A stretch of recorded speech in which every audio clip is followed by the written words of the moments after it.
Okay. How about now?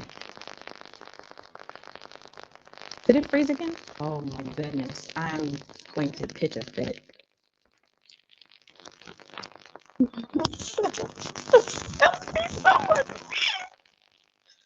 Is it working? Hey, girl. There I go.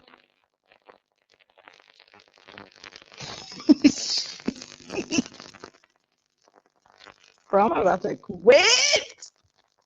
Um, can you hear me? Can I get a yes? I can hear you. Yes, I can see you. Even if the audio is terrible, even if it's popping, let me know that it's all right. No, Teresa, I don't think it's you. I think it's me. I want to talk to y'all so much, but I am not feeling this today. To be perfectly honest, these technical issues have given me the blues. I don't know what to do.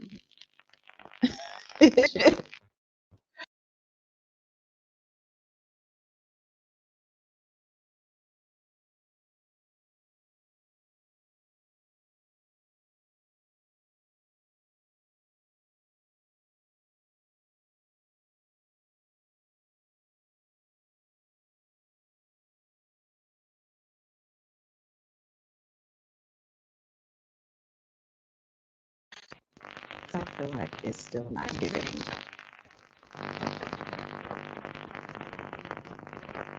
How is that? So the video should be okay now.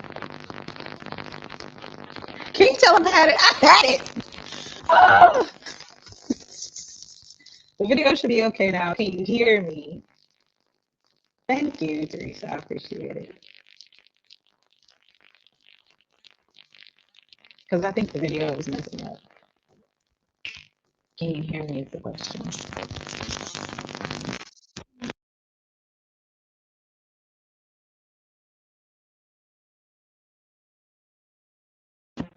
It looks like a switch the video source.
Check 1 2 3. Check 1 2 3. Check, check, check. Maybe the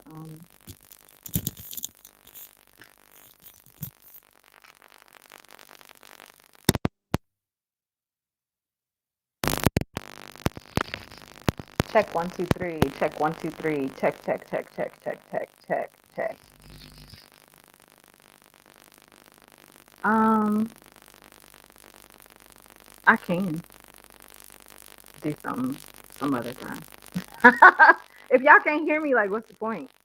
Um, I think the video is okay now, but probably you just can't hear me, which is also not ideal. But it's probably popping because bad times, very bad times. You can hear me? All right. Well, I'm gonna just talk and thank you for being here. Thank you for sitting through these issues week after week after week. What's happening is my laptop is older. Um, so what I was originally doing was trying to get like a better video, so I would use my phone. That has never worked, and the port on my laptop is why the audio pops constantly. And every time I think I fix it, because I test my setup, every time I think I fix it, it like actually doesn't work. And I am upset a lot, very much. But anyway, hi, thanks for being here so much. I appreciate it. I appreciate you. So, $10 a day. How she do it? I'm about to tell you. Okay, so what had happened was I saved up a whole bunch of money. It was about 10 G's before I left America, before I was like deuces, because I needed to be able to have access to funds should anything pop off, and just like to live and stuff. So basically, before I left, I had my eye on that, and I did what's called travel hacking. So that means a lot of different things. Basically, it is just a way for you to get more bang for your buck to earn points and miles. And there are several different ways that you can earn points and miles. One way is through credit cards. That's super popular. You sign up for a credit card, they give you a whole bunch of points. Also, there are other little things that you could use, usually in conjunction with a credit card. And what that looks like is I think there's one called Rakuten. I have something, I'm not really sure exactly what that is because that came after I was gone already. So don't quote me on that one, actually.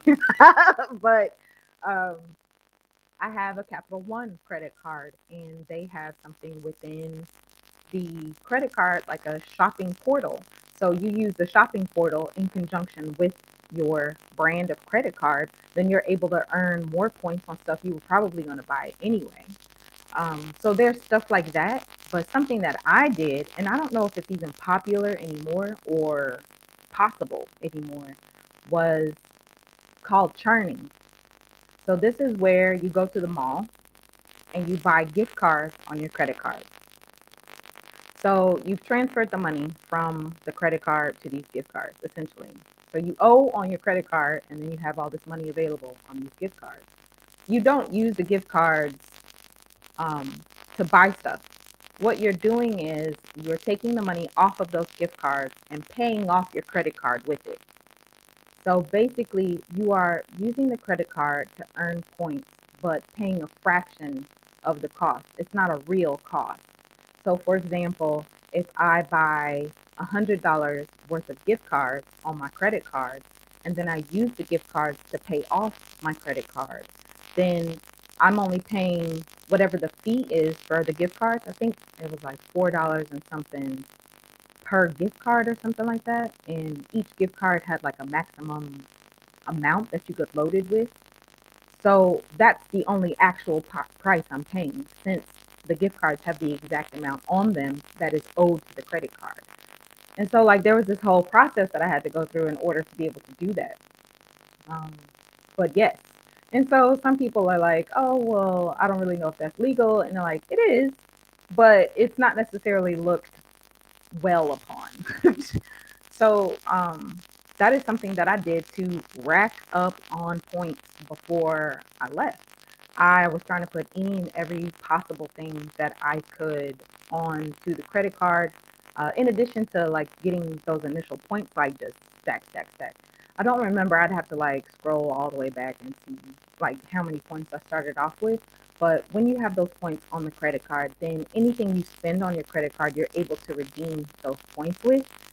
I think that the highest um, like ratio or percentage of like value that you get is using it on travel spending.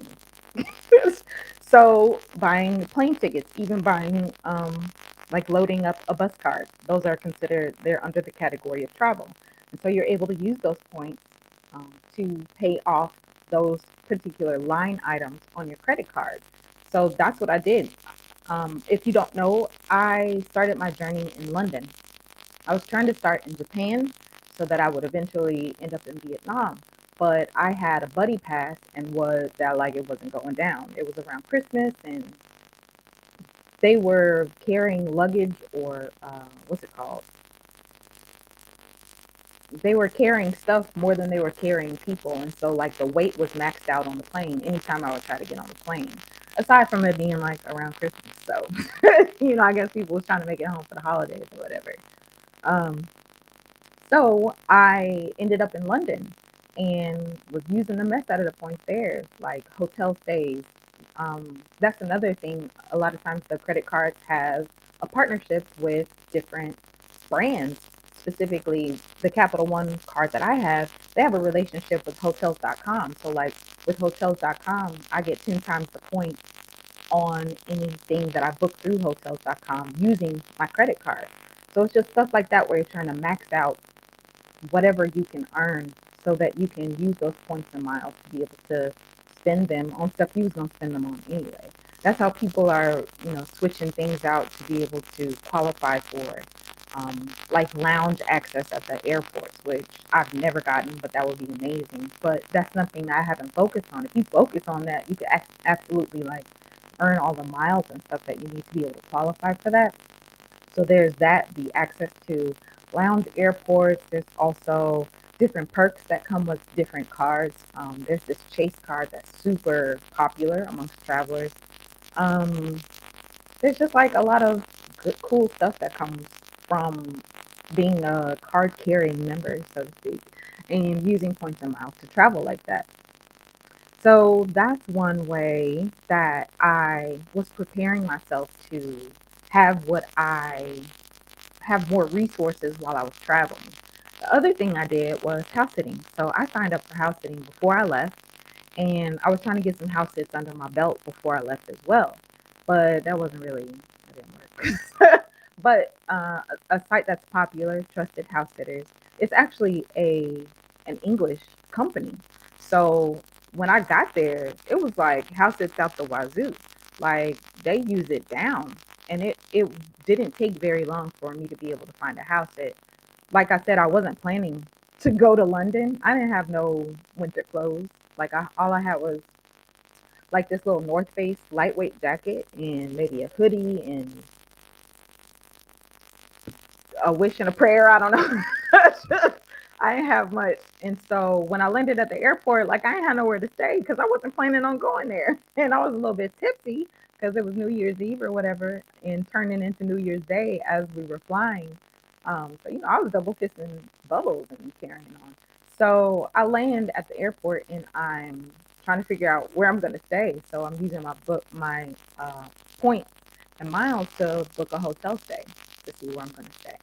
And then after staying in a hotel for a while, I don't remember, maybe it was 4 or 5 days or something like that. I'm on Trusted House that are shooting out these messages like, "What's good? I'm in town. I'm responsible. I'm this. I'm that. I'm a previous homeowner. Whoop whoop whoop." Like whatever message I was sending, and got a house sit, and I think the initial one was 2 months, I think. So it was outside of London, in a like the Air Force base. I think is the family. So he worked for the Air Force base. They're a military family, and they had gone somewhere else, and they had these three terrible Labradors. They were awful. Just awful in the sense like you have to watch them and you have to make sure that they were well prepared for the evening. So like you couldn't leave nothing out. They were a lot of rescue dogs are food obsessed.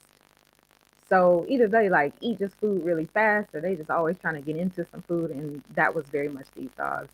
One time I lost one on accident. Of course I didn't lose him on purpose. But it just kind of like slipped off because like they weren't on the leash. We were just walking in the neighborhood. One of them just kind of slipped off real quick, and it was just like, "Where is Poppy?" And then they have this like little neighborhood Facebook group or something, and somebody had Poppy in their house. And then the owner is calling on the home phone, and I'm like, "Hi." They're like, "The neighbor's bringing the dog over. Is everything okay?" "Yes, it's fine." So anyway, the house sitting is the lick because housing is always going to be your number one cost. And in these countries where the cost of living is higher, like that's going to be your way to be able to save. So then all you got to do is buy food. All you got to do is buy food and pay for your transportation. And, if you want to do your little sightseeing stuff, pay for that too. But that's going to take a giant chunk. Of course, it's an exchange. So, like, I got these dogs and I'm having to walk these dogs twice a day or whatever and just make sure that they're okay. Like, I had to take one to the vet on the bus one time because, like, she had worms or whatever. Um, so it's stuff like that. It's an exchange. I didn't necessarily consider myself a pet person, but like I'm absolutely a pet person. Like I have photos down. I have to share those photos with y'all sometime. But I have photos down of some of these pets that I had the privilege of taking care of in my travels. So I house sat around England and Ireland and Spain and Italy and France. Um, so France, Italy, and where? Spain are the Schengen. So I could only do 3 months there, but London gives you like England gives you like 6 months, and I think Ireland gives you 6 months. They give you three for sure, but both of those are outside of the Schengen zone anyway. So I was able to hop around and experience those different places through house sitting. And the other cool thing is like there are places that are on the map to go, but you might necessarily never think to go to those places just because you ain't never heard nothing about it. If we're learning anything, it's like everything is a publicity stunt. Like the more you hear about a place, the more you're like, yeah, Tulum sounds great. Everybody go to Tulum. That sounds safe and like black people are there and I could go there. But like you're not necessarily gonna go to a city that you've never heard of unless you're that kind of traveler. So it is an interesting way. The other thing I like about house sitting is you almost have like a built-in community. Like, sometimes the homeowners go the extra mile. Like in Ireland, I got to meet some neighbors and we got to like take walks with the neighbors and like hang out with the neighbors a little bit. I got to that was some cats actually. I got to um recommendations for different places to go in the neighborhood as well. So I got to like already have all the good places to go, just like stuff like that. And also, some of these people got money, honey. Okay, they got money. I stayed in like a miniature castle, pretty much. That was in the south of France. It had like its own pool, the one that provides the waves for you. Like it's just one small pool, but like it gives you waves so that you could do your little. I got some videos, a little thirst trap for y'all. But so it's it's interesting, and a couple of them came with cars as well, or like they live in the city. Just like very grown up, established people who have like all types of cutlery and plates. And the one had like a coffee machine, like that was really really nice. So it's nice to be able to slip into other people's very established lives as you're just like this wanderer out here in the streets. Um, so it's an interesting way to travel. Also, so cutting down on my housing helped quite a bit with my budget. Um, the next thing I did was think about countries where I could afford the cost of living. So after bouncing around through Europe, Western Europe for a little bit, Ireland was the last place that I was. Then I flew to Vietnam. So from there, I was bouncing around Southeast Asia for a while. And house sitting doesn't exist there. Like there's not that kind of culture. And in fact, when I was house sitting, it was a lot of British people who owned property elsewhere. They were in Spain, they were in France, um, in Ireland. I think they were from Denmark or Belgium or something like that. So that was a little bit different, but yeah.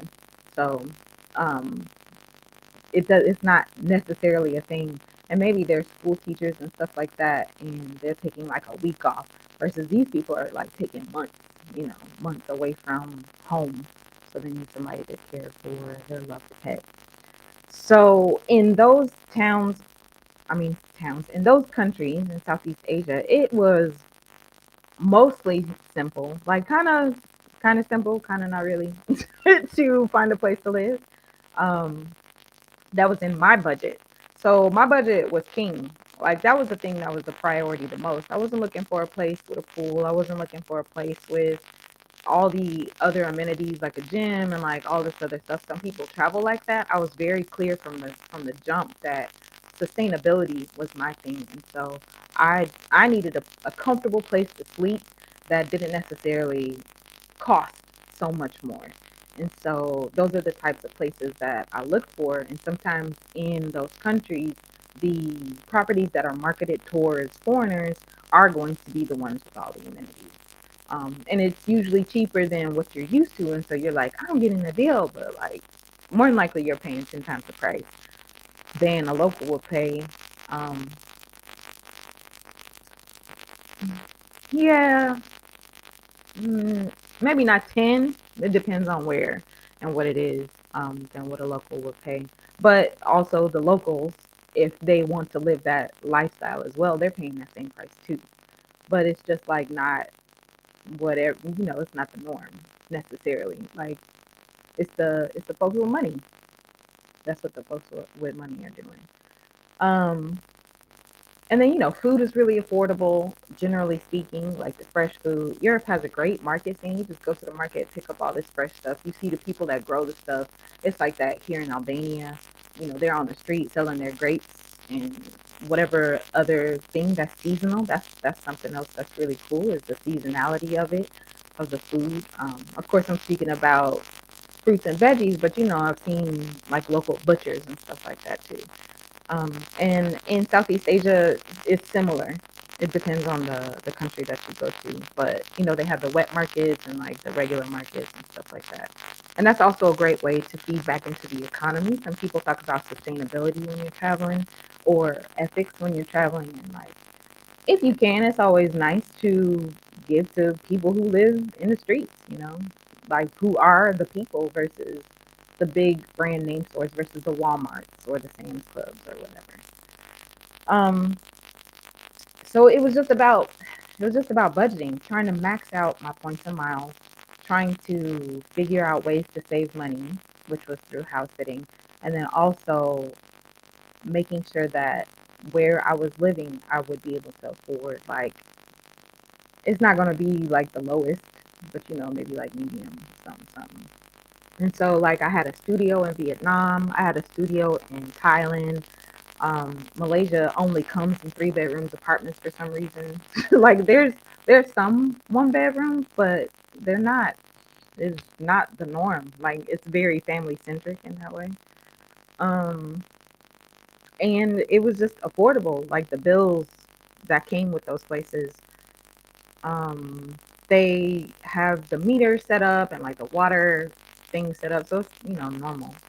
But like they keep it in their name, so you're not putting bills in your name typically. Like whoever owns the property keeps it, but the bill comes and you just like pay the bill, and everything is usually cash, cash, cash, cash. People wonder about money quite a bit, and I need to do a lot of things, but I'm gonna come up with some information for y'all. Charles Schwab is king. Charles Schwab is the bomb. Charles Schwab is the account that you need to get before you leave. You get an ATM card, and you can use that ATM card around the world. They are not a bank that has branches where you walk in and they handle actual cash money. They're not that type of bank. Um, they are more on the investment side. You open an investment account, like stock market investment type of account, but you don't have to use it. But you do have to open it in order to get access to their online checking account. So what I do is I have a bank where like my money is usually deposited, and then when I need the cash, I transfer it over to my Charles Schwab, so I'll be able to access it from the ATM. Charles Schwab has a great exchange rate, so that's just the rate, from USD to LEC, Albanian LEC, from USD to Thai baht. Like that exchange rate is usually always on point, and there's no ATM fee. A lot of other banks will charge you an ATM fee for using an ATM machine that's not theirs. So if you're traveling like, girl, Fifth Third Bank, Fifth Third Bank ain't in Thailand, boo. So if you're traveling, like that's not the best. So it's better to have a card where you know the exchange rate is on point and you know that there's no fee. When I say there's no fee, like they do charge the fee, but Charles Schwab always refunds it every month, especially in Thailand. Thailand will charge you, okay? And here too, to an extent, in Albania, to an extent. There are some banks that don't have a fee, but most of them do. That's how they make money.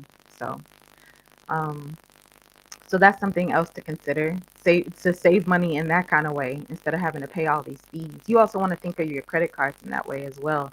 A lot of them have a good exchange rate, but some of them charge a foreign transaction fee. So you just want to make sure that um, you have one that doesn't, or you're using one that doesn't have the foreign transaction. Excuse me, foreign transaction fee. Not the hiccup. Okay, what y'all talking about? Okay, so Teresa said, "Do I like house sitting? I feel funny about being someone else's domicile like that. And what if I don't like the dog? What if the dog don't like you? That's no." um. So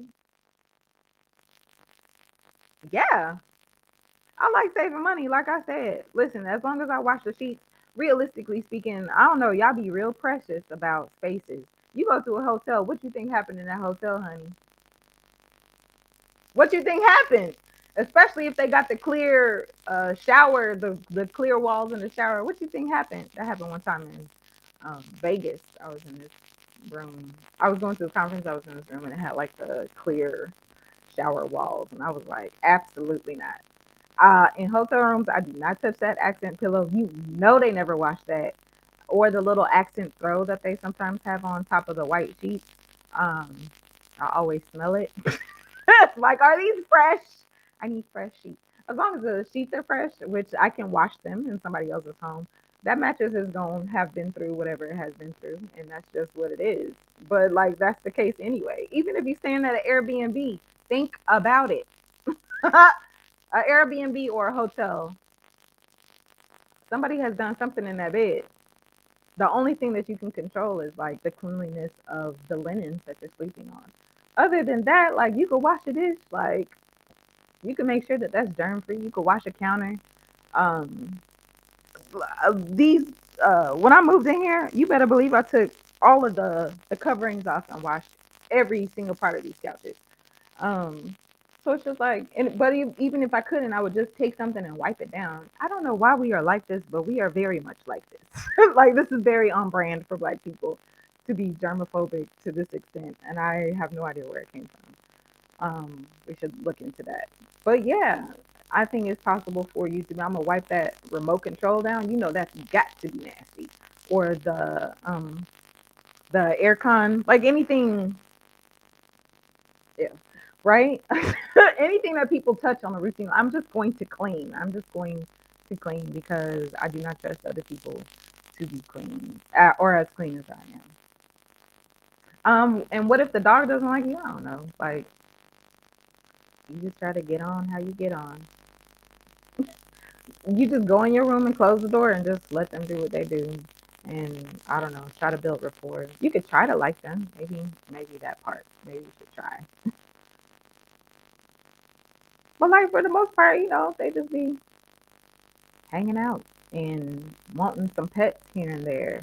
Most of the time, they just kind of want to be alone. It depends. Um, there's only one dog. Let me think back. There was one house there where there were two cats and they didn't like each other, and I had to keep them separate all the time. There was only one house sit where I had one dog. The other house sits were two dogs. There was one cat, but it was a inside outside cat. I want to talk about that, the ethics of that. First of all, how do we own animals? Like, I feel like if you have to lock the door in order to keep the animal, then maybe it's not. Because there's this one cat that I watched, and it's like in a high rise.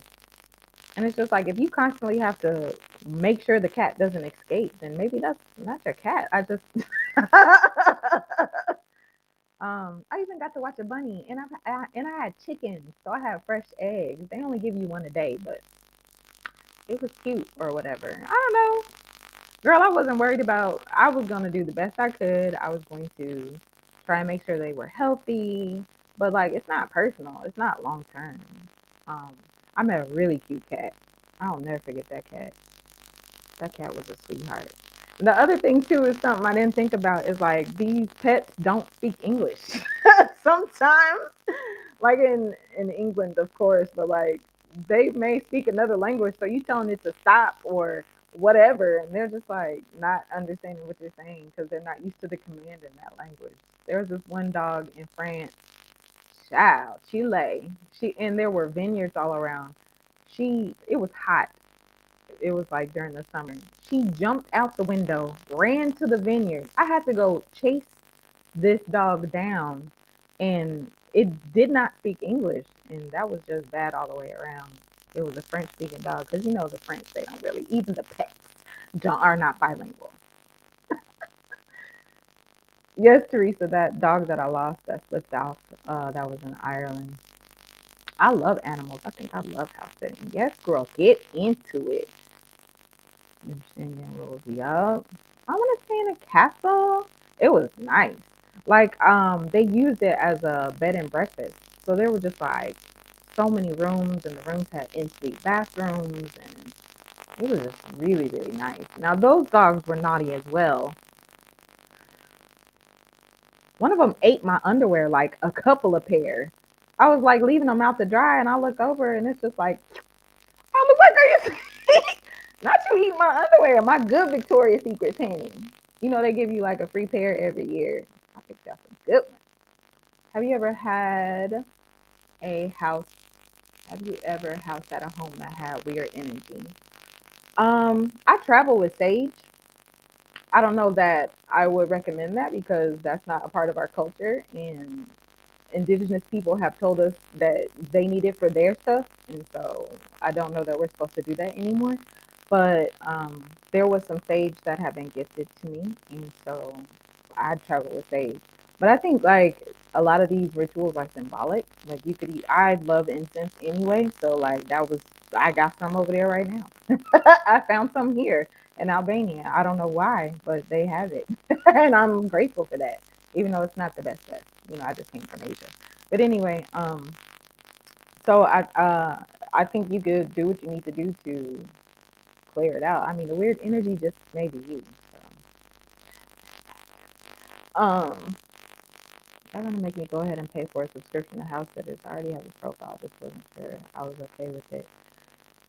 Um, I mean, yeah, you could. It just depends on like how soon, because you leaving soon anyway. So yeah, you might. Done it for a friend years ago. Spanish immersion. I kept it home and tried for 3 months. Oh wow. Positive things about Charles Schwab. Absolutely. Get you a card. Oh, the other thing was like when I was in Vietnam, I had a card expire. Girl, they got that thing to me so quick. It was amazing. Yes. Hey, Stacey. Hey, girl. Thank you so much, Stacey Ann, for buying me a coffee. I saw that notification come through. I really appreciate you supporting this girl. If you too would like to support me, for real, in the notes, I have links for buy me a coffee, for PayPal. I even have Zelle. I can send that to you. What you need, honey? I don't have Cash App, but yes, I appreciate your donation. Um, yes, ate my underwear. Do I travel with a door stopper? If you are concerned about safety, you absolutely can. Do whatever you need to do to put your mind at ease, to give yourself some rest. I know that there was some stories on the internet rumbling around about um, some particular hotel. I believe was in DC. Like this was recently. Like someone had experienced someone trying to break in, and there was some human trafficking going on and stuff like that. And we'd be scary anyway. A lot of times as a culture, so do whatever you need to do to feel safe and protected. There's been like maybe just a few occasions where somebody just hanging around a little too close, thinking I'm this or that, or thinking they can this or that, but nothing has ever actually happened. I haven't experienced an attack, thank goodness. So just do what you need to do to feel safe.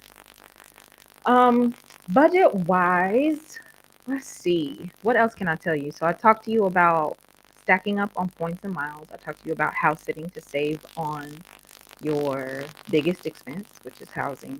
I talked to you about the cost of living, and there are some websites that actually break that down. It's a little bit hard to judge because like it'll have the average price of going out to eat. It'll have the price of bread and the price of milk, the price of a pair of jeans, um, from like a name brand company or whatever. But it's kind of hard to tell, like, and people have different travel styles as well, and so yeah, it's just kind of hard to tell. But it may give you an idea.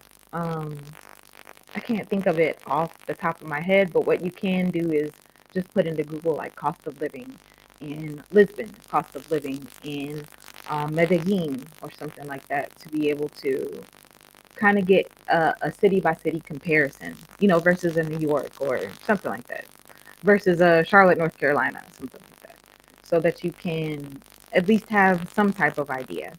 Um, and then you just kind of go from there. So as I mentioned, vegetarians always love to talk about how we vegetarian, but I am vegetarian.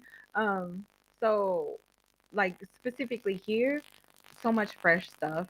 In Malaysia, there's fresh stuff, but it's not the culture. And I don't know, I was just not into it there for whatever reason. It's very cooked food, so I was eating for a long time. I rebuked the carbs, so I wasn't eating the rice and the noodles, but then I broke down and I was living my best life. Although my body, I don't think, was very happy. Um, but here, like, I'm eating whatever fresh, and I've done like a couple of videos, and I'll share them eventually. Y'all know how I do. How I just be sitting on stuff, and then all of a sudden it just pour out. So, and I haven't done a breakdown yet. I need to do that. Somewhere in Malaysia, I stopped keeping track of my finances. So there's a spreadsheet that I shared in the group for how I was able to save the 10,000 in the first place before I left. And what the spreadsheet does is, if you have a normal job, day job, it breaks down your 2 monthly paychecks. It breaks down every single known expense, the stuff that's usually pretty much the same, your cable, your cell phone bill, um, in a way, your gas bill and your water bill, like you kind of use the same, your electricity bill, even though there's a little bit of, you know, between the seasons, it may change a little bit. And then the unknown, which is usually always food, like usually your groceries and eating out, right, are always kind of fluctuating wildly, right? Depending on how you feel about yourself. How you feeling about yourself that month. Um, so but that they say that like you can't change what you don't know. So it's about being specific and putting everything on the same page. And then of course if you have credit card debt and stuff like that, that's also what helped me to save. Like I don't have a lot of people contribute to their families. I didn't have that anymore. A lot of people have credit card debt or they have student loans, and I didn't have either one of those. So it was just me and my ability to earn and save. So I didn't have to worry about any debt in that sense. Um, I don't know how I escaped it, but I did. Thankfully, I'm super thankful for that because I know that it is a real concern for a lot of folks. And there are some people who talk about how to have this type of lifestyle while you are trying to pay off your student loans and so forth. Or even not, because if you're gone for so long, apparently, something. I don't really know. But somebody did post about that in the Black Women Digital Nomad Entrepreneur Group. So with the spreadsheet, and it's there, I have to remember how you get to it. But I don't know, I'll bump it in the group so that you can get to it again. But it basically just breaks all of that down. And I just kind of kept that up when I was traveling. So when I say $10 a day, like that was including That was Europe and Asia. That was including flights. That was including any fees I had to pay for visas. That was including like all my everyday expenses. Um, so yeah, even like buying a new SIM card and like all that type of stuff, which I didn't always do. It just depended on the country and how long I felt like I was going to be staying. So yeah, that's pretty much it. I stopped keeping track. I would like to go back a little bit and be able to tell you what's going on here in Albania. I've told you that my rent is $220 a month for a 1 bedroom, 1 bathroom with a washer. They don't believe in dryers in any other part of the world, apparently. A dryer is a very American thing. But that actually saves on quite a bit of electricity, right? Because you're not running that dryer. Um, it also, fridge, like the fridge is brand new. Older fridges are going to consume more energy, stuff like that. So I think that my water has been around $7 a month. My electricity has been around like 12 or $13, 12, 13, $14 per month. That was in the summer. I do have a air conditioner, but I didn't use it. I just used my fan. Um, what else? That's pretty much it. Just electricity. Oh, the internet. The internet is $10 a month. So those are my monthly expenses here. I don't know what my food has been. I just go downstairs. I told, I'm sure I told you, but like the store doesn't have prices on anything, so I just roll in and like throw stuff on the counter and hope I got enough money. It's the same thing when I go pay the bills. I don't really know how much it is, so I just roll up with a wad of cash and hope it's enough to to cover the bills. Here it goes. This is they have these little pamphlets. Um, that light is so bright. There you go.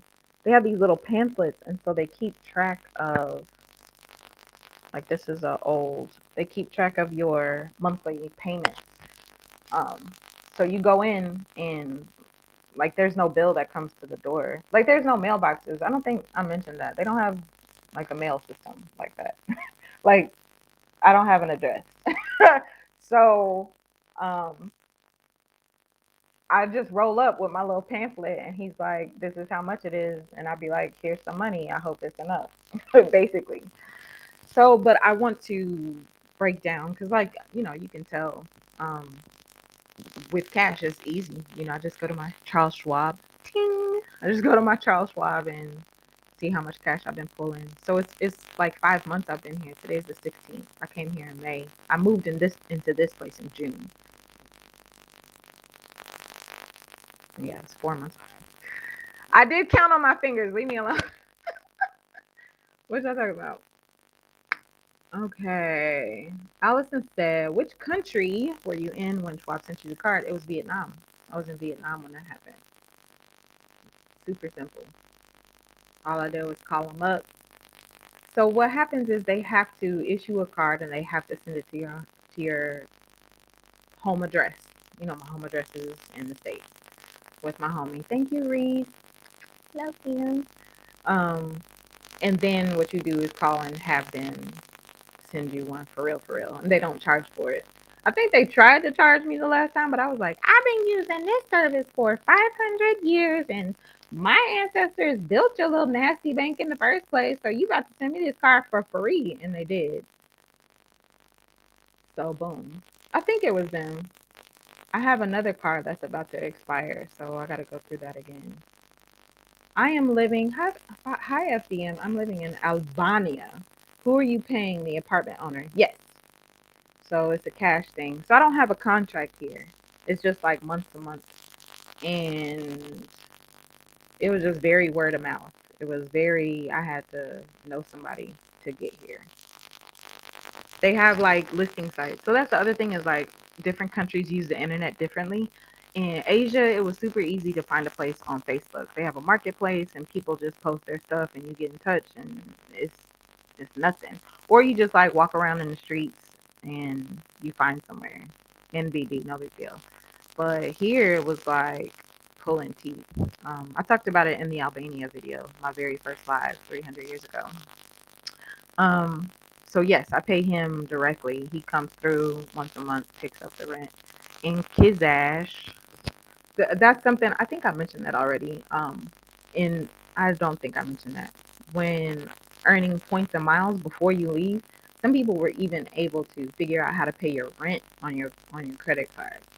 Um, so that's something to think about too. Because I was just trying to get them points. And again, since you probably paying like 7, 8, $1 million, I don't know how much is rent these days. Don't tell me. It's gonna hurt my feelings. um, what'd you say? Oh, nice. I've Albania on my list to visit. Never thought of it until I saw a few expectations on. Yas. Girl, me either. It didn't pop up onto my radar until it did. So I'm going to bump up that spreadsheet in the Black Women Digital Nomad Entrepreneurs group so that you can see it. And maybe if you're in a place where you're trying to figure your finances out. And when I was traveling, the way that I would keep track of my expenses was also a spreadsheet. Like you don't even have to have data on your phone to do that. You have the Google Sheets app downloaded on your phone, and it's super simple just to like pop in. You know, I paid 50 cents for gelato. I paid $1 for chocolate. I paid for olives and cheese, like $4. It's usually easier to keep track of stuff in the currency where you are versus converting it to USD. And then you could convert it later and if you needed to, just so you can verify, um, like cross check it with the amounts that you're taking out of the ATM. I also have like this. So one column is going to be all the expenses, the gelato, the cheese, the olives, the whatever, and then the other is like how much money I've taken out of the account, so that probably by the time I'm taking more money out, then I'm only down to like $1, $1.50 or whatever, whatever. So like there's always an easy way to verify the spending. Um, so that's how I was keeping account of my finances before, just to have an idea, just to get a good measure of how I was doing financially, my financial health. Um, so yeah, that all equaled $10 a day. I'm probably still living that life. Probably. I would have to crunch the numbers to verify if that's really true or not. But yeah, that's pretty much it. Look at my nails, so healthy. Teresa, you are you are easily distracted. Oh, FDM, what you say? How easy is it to get around Western Europe from Albania? Major airport, budget airlines, high speed trains. I don't know about no trains outside of Albania. There's a train here, but it's apparently slower than it's like the slowest form of travel here. Um, Albania doesn't really feel a part of Europe like it is. It's right next to Greece, across the street from Italy. But yeah, it doesn't really feel a part of the rest of Europe. I think I ain't looked at I ain't looked at no flights, so I have no idea. I think I came here on KLM. I came here on KLM. But I'm sure, Ryanair, I know is or was, stuff is changing all the time. They were a low cost airline. Um, I don't know about train connectivity. I think that's for the colonizers and the colonizers' countries. I don't know that they have those systems built into Eastern Europe, which are usually not as affluent because they are not the colonizers. Um, but I know, like, for sure, like, through England and France and Spain, like, yeah, that's absolutely a thing. Or there's like a whole one that goes all the way across Europe, up through Russia, down even to um, Asia, transatlantic, something, something, something. What else you ask? I think every capital city has a airport, and then people just be on buses, child. People be on buses, on them little vans, on horseback. I don't know. They just they get around however they get around. But yeah, You're saying from Albania. I don't think I read that right. So Eastern Europe may not be all that connected, but like Western is absolutely. Um, Even Italy is like a short flight, and then from Italy you could probably hop on a train and get wherever you're trying to go. So I think it's semi easy.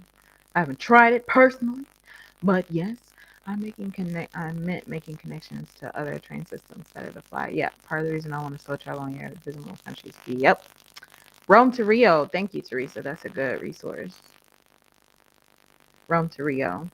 I've never booked anything through there, but they have all of the possible modes of transportation that are available to and from various destinations. So that's something.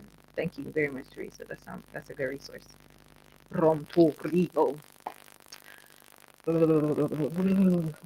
I have my couture.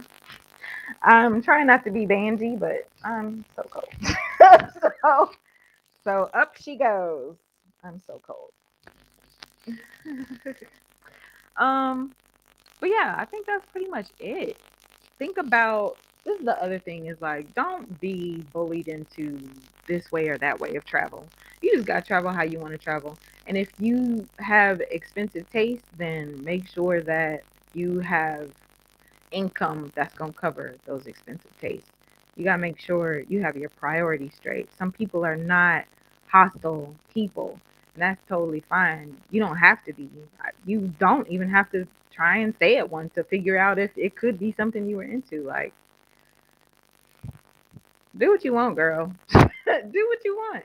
So if it's not something you're into, then figure out how you can make the other possibilities, the other options work in your favor so that you are comfortable in your travels, so that you are having the experiences that you want. So you feel like you're not sacrificing, so you don't feel like you're missing out, oh man, I came here, but I don't get to swim with the dolphins and like that's something I really wanted to do. Like, so just make sure that you are aware of your real desires. That's something we always talk about.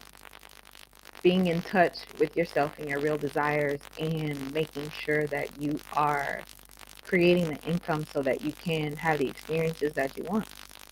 So that you could live, if you want to live in the place with the gym and the pool, then make it happen.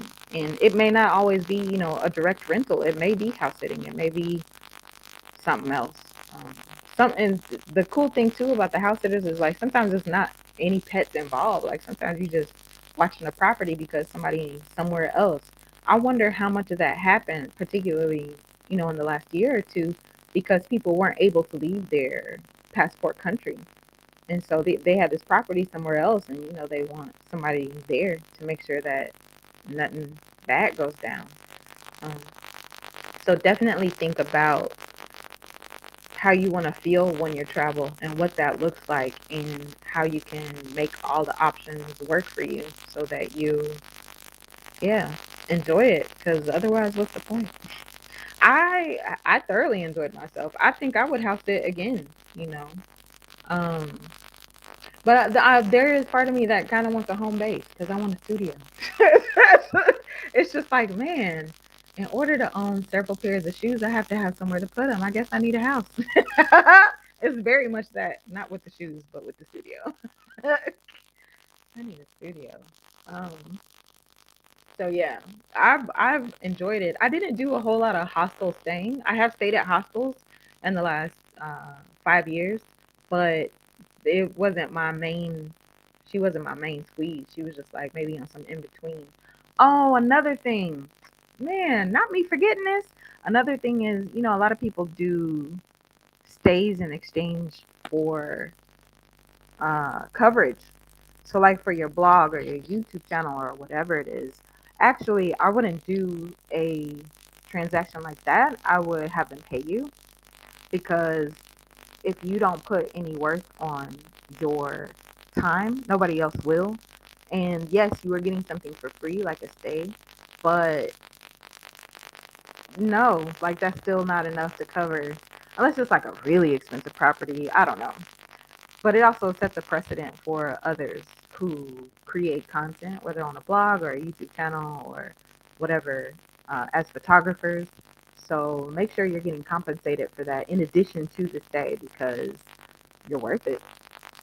But that is another way that people finagle, how they finesse, how they negotiate, being able to stay at some really nice places for free, which I'm all about that, okay? So don't take your little blog. First of all, it's not a little blog, but don't take it for granted. Like, that could be the key to you having some really, really nice experiences. People also go on press trips and stuff like that. That's another way to save on your travels is being flued out. So when a press trip is when you work with a tourism board for a specific country or city, a particular city, and they pay for your expenses to come and you do coverage again for your blog or your YouTube channel or whatever. If you're a photographer, if you're a writer and you want to write a specific story, about the Black culture in that city or country, for example. But yeah, that is also an avenue to be able to save on your travels and take it the professional right route.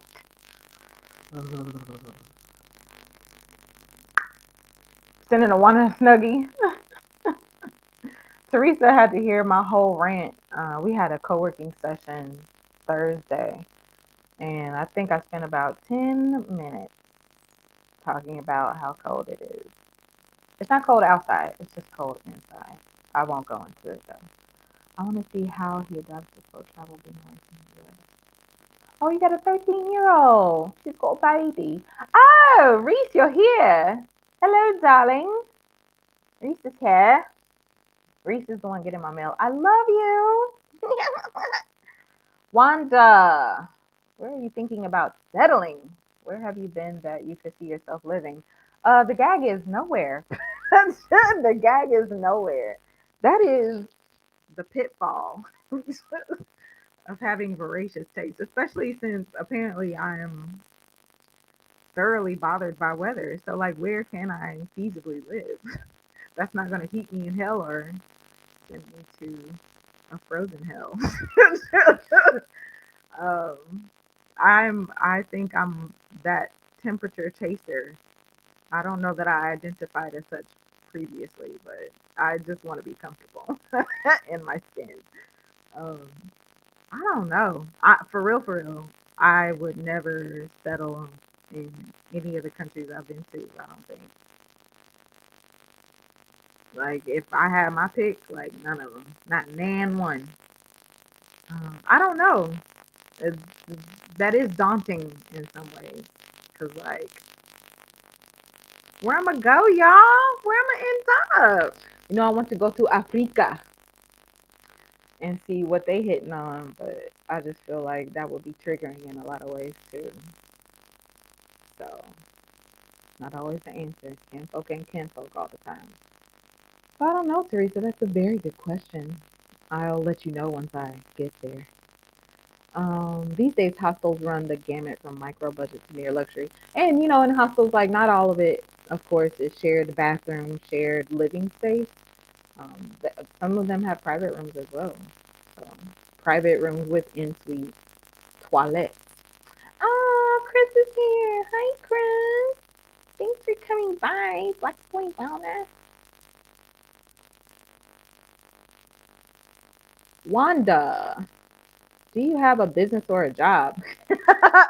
Both. My job is taking care of y'all. No. Yes, ma'am. I have the links are in the description. I think it should be. The links are in the description, but I'm the founder of Black Women Travel, which I just branded this year, but it has existed in its various forms since 2017. It started with a Facebook group, Black Women Digital Nomad Entrepreneurs. I was trying to meet other Black women who are working online and traveling how they wanted. I wanted to have deeper conversations with us. And so I started the Black Women Travel podcast.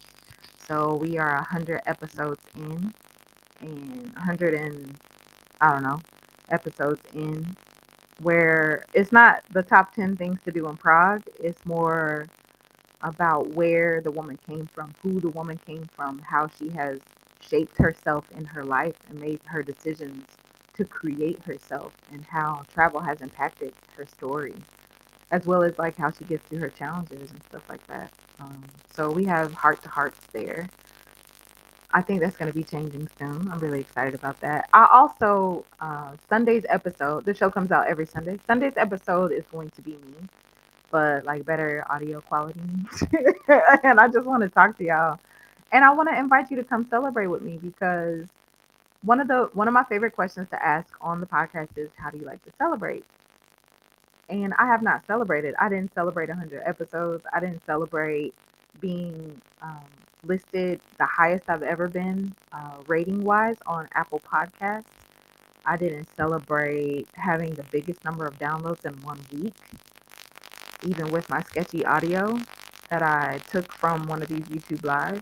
That was one of the biggest out of all these interviews that I've done with some big names, some big personalities, some really talented and beautiful people, and it was me. That really surprised me. Not y'all showing up for me. But I didn't take time to celebrate that. And I want to celebrate all of that. And I want to celebrate with each and every one of you who has supported me all the way down. And I need to do better about recognizing that support, because I wouldn't be doing what I'm doing without you. And that's just the tea. I wouldn't. I'd be like, ain't nobody interested. Let me go on about my black business. um, there's also a conference that I launched in 2019, and last year was online. And we'll see what we're gonna do this year. I want to talk to y'all about that too. But yeah, so that's what I'm on. FDM. Comfort is everything. Maybe we can hit up Cape Town together. Yes. I still haven't been anywhere. I haven't set foot at WA. Um, Thank you, Teresa. Thank you, Angela.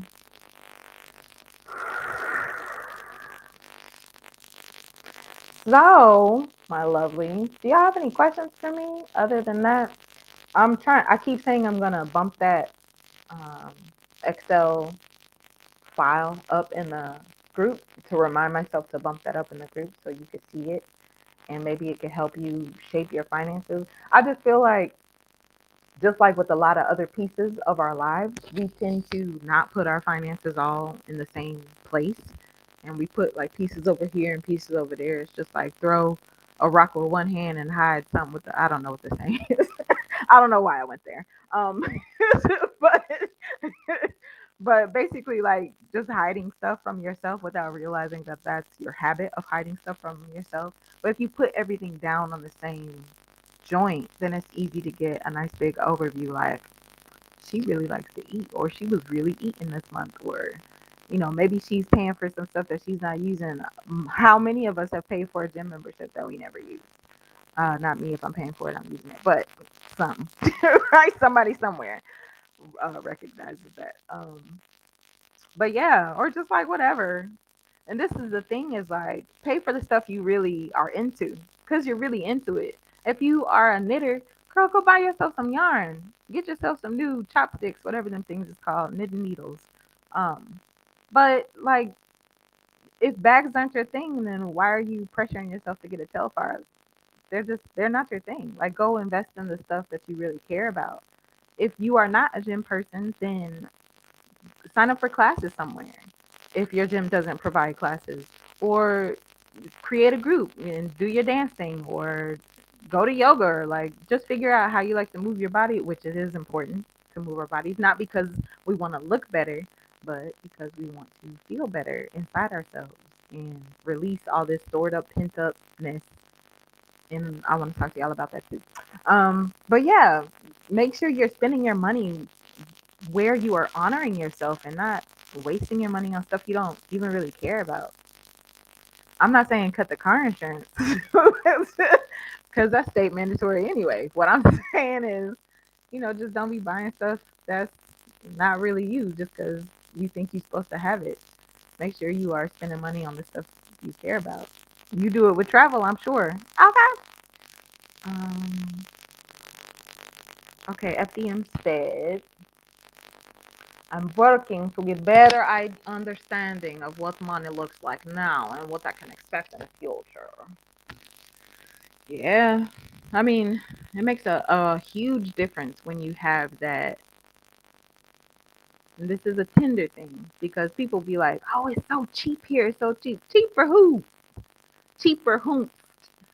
Because you are taking an American dollar and you are coming somewhere else where there's a lower cost of living. Um, that just sounds real colonizer to me. And I'm never going to align myself with that type of thing.